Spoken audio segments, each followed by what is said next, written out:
There's a question that men have asked since the beginning of time.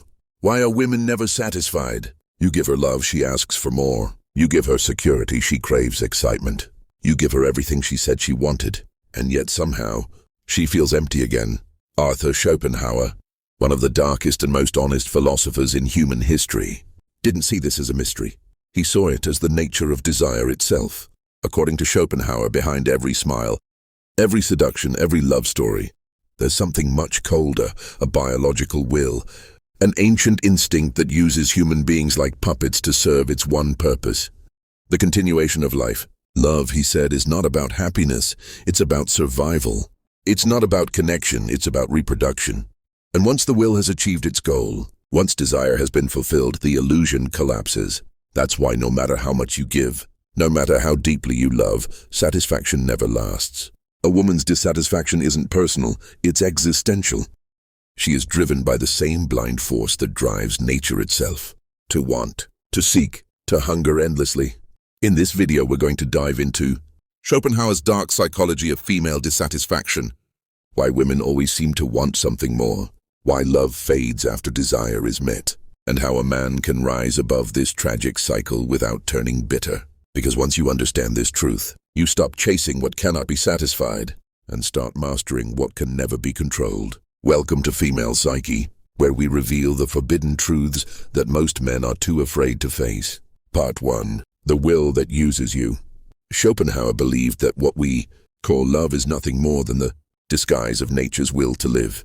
He said that when a man falls in love, he doesn't actually desire the woman herself. He desires the possibility of life that she represents. And when a woman feels drawn to a man, she doesn't love him for his soul, but for his strength, health, and stability, qualities that ensure her offspring will survive. In Schopenhauer's view, human beings are not free lovers. We are slaves of this blind, unconscious force, the will to life, a force that doesn't care about your happiness, only about reproduction. This is why love feels so intoxicating, because the will tricks you into believing that this person is the one. It manipulates your emotions, floods your brain with chemicals, and convinces you that if you can just have them, you'll finally be complete. But as soon as the will achieves its biological goal, once attraction is fulfilled, once the mystery is gone, it withdraws its spell. The illusion fades. That's when dissatisfaction sets in. And for women, this dissatisfaction is particularly intense, because her entire psychological and emotional makeup has been fine-tuned by evolution to seek the best possible mate. Even when she's with someone good, her instincts whisper, it's not because she's evil or manipulative, it's because she's human. Her biology is always scanning for higher survival potential. In ancient times, this meant stronger warriors, better protectors, more resourceful men.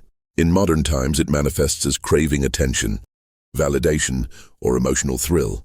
The cruel truth, Schopenhauer reveals, is that satisfaction for women isn't supposed to last. Because if it did, nature's engine would stop running. The will to life thrives on tension, longing, and the perpetual chase. Part 2. The illusion of completion. Schopenhauer often wrote that love is a kind of metaphysical trap. It lures you in with promises of completion, then leaves you emptier than before. He said, every satisfaction of our will is merely the removal of a pain. What he meant was this: desire doesn't bring joy. It only removes discomfort for a moment, until the next discomfort appears. This explains why so many women fall into cycles of emotional highs and lows in relationships. When she's chasing love, she's full of energy, passion, and purpose. But once she has it, once the man commits, she feels a strange emptiness. The excitement that once consumed her vanishes, replaced by a dull restlessness. So she creates new problems, new conflicts, new tests, not because she wants to hurt the man, but because she's subconsciously trying to reignite that feeling of desire. Schopenhauer would say she's under the control of the will's illusion. The will doesn't allow her to be still. It drives her to crave again and again, keeping her trapped in the cycle of dissatisfaction. This is why modern relationships are full of paradoxes.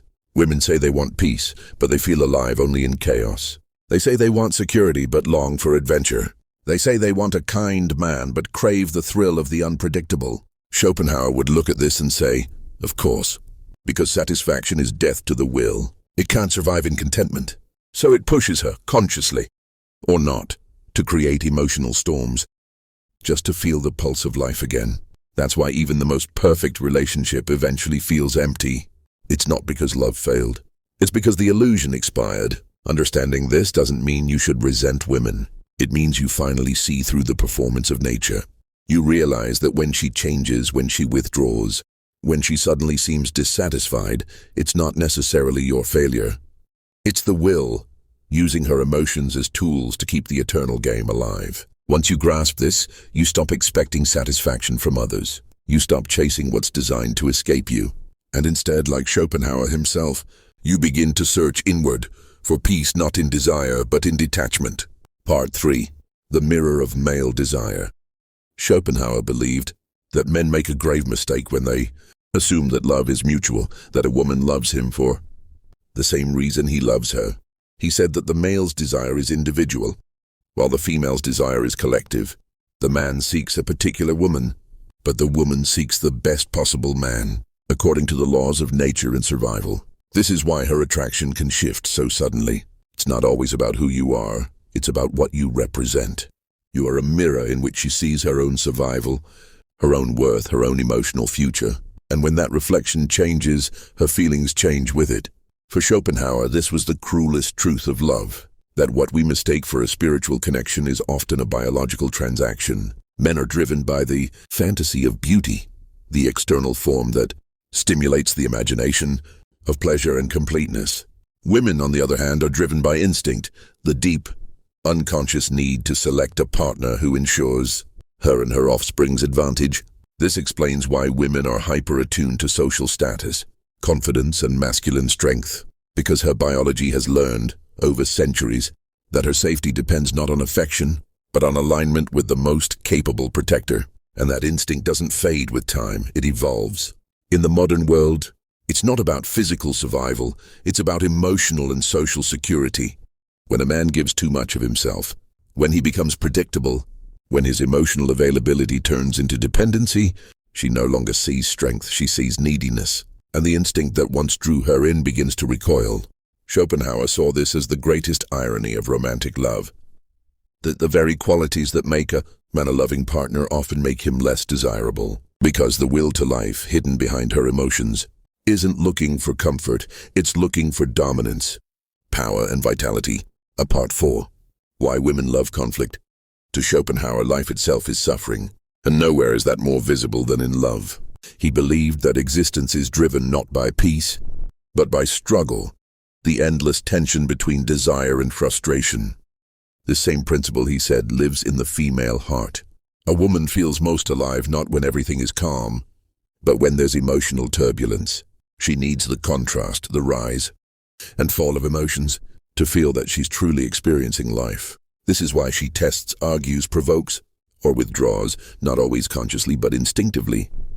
Because deep down, peace feels like death to her emotional system, and conflict feels like proof of life. Schopenhauer would say that this is the will expressing itself through her emotions.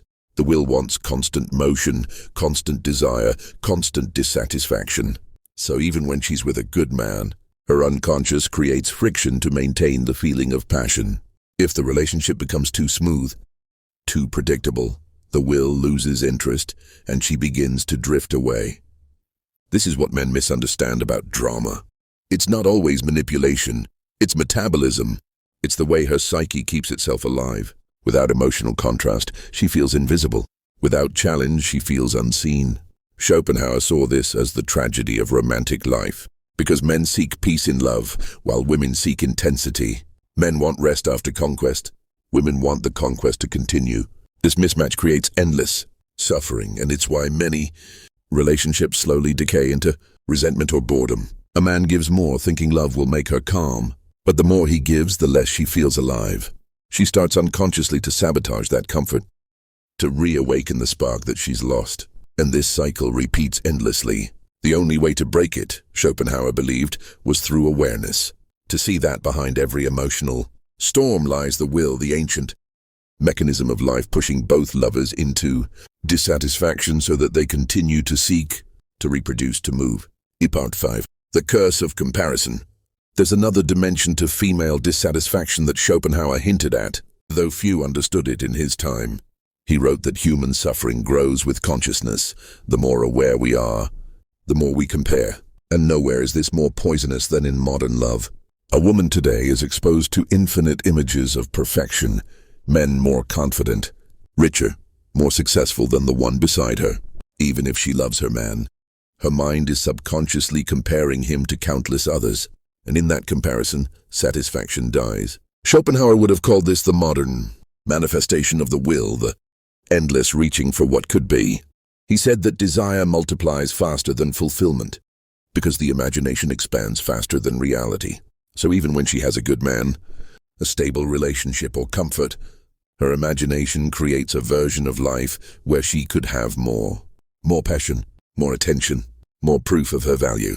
This is not greed, it's a symptom of consciousness. The more she sees, the less she can be content with what she has. And social media has weaponized this ancient dissatisfaction, feeding it daily with illusions of perfection. Every scroll whispers you could be happier, richer, more loved, more desired.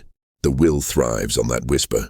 Schopenhauer once wrote that life is like a pendulum swinging between pain and boredom. And that's exactly where many modern women live. When they don't have love, they feel pain. When they have love, they feel boredom. So they swing endlessly between longing and disappointment, never fully satisfied, always seeking a higher emotional frequency. This is why modern relationships collapse so easily.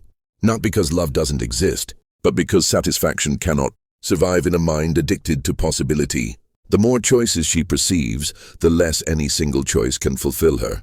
Part 6. The feminine hunger for validation. Schopenhauer understood something about women that modern psychology is only beginning to rediscover: the insatiable need for recognition. He wrote that the female psyche is bound not only to the will to live, but to the will to be seen. For her, existence is not simply about survival, it's about reflection. She knows she exists when she is desired, admired, and validated by others. That's why female dissatisfaction often blooms not from lack of love, but from lack of attention. Even if she is in a relationship, even if she's loved by a good man, she still seeks the gaze of the outside world, the subtle confirmation that she still holds power, that she is still wanted. Schopenhauer would say this isn't vanity but nature's design, because the will has programmed her to ensure her desirability remains visible to the tribe, for desirability equals survival. This explains the paradox you see everywhere: a woman in love still posting seductive pictures, a married woman still craving likes, compliments, validation. It's not that she plans to betray, it's that she must confirm to herself and to the invisible will within that she still holds the power to attract. In ancient times, this need for validation protected her. A woman who wasn't seen, who wasn't chosen, faced isolation and extinction, so her psyche evolved to depend on acknowledgement. Now in the modern world, that instinct has no limits. Each message, each gaze acts like a drop of dopamine that temporarily fills her emptiness, but never satisfies it. And that's the key to understanding her restlessness. Validation soothes her momentarily, but it also reinforces her dependence on it. She becomes addicted to the mirror. No matter how much she receives, she craves more. Because the will to be seen cannot be fulfilled, it feeds on its own hunger. Schopenhauer would have called this the torment of appearance. To exist through the eyes of others is to lose control of the self. And yet women are trapped in this loop because their sense of value has always been externally confirmed. From beauty standards to social media, from relationships to status, her worth has been outsourced to perception. Part 7. The freedom of the untouched man. Schopenhauer's final lesson about love is not about women at all. It's about liberation. He said that once a man truly understands the will, the blind force behind all desire, he no longer participates in its illusions. He sees through them.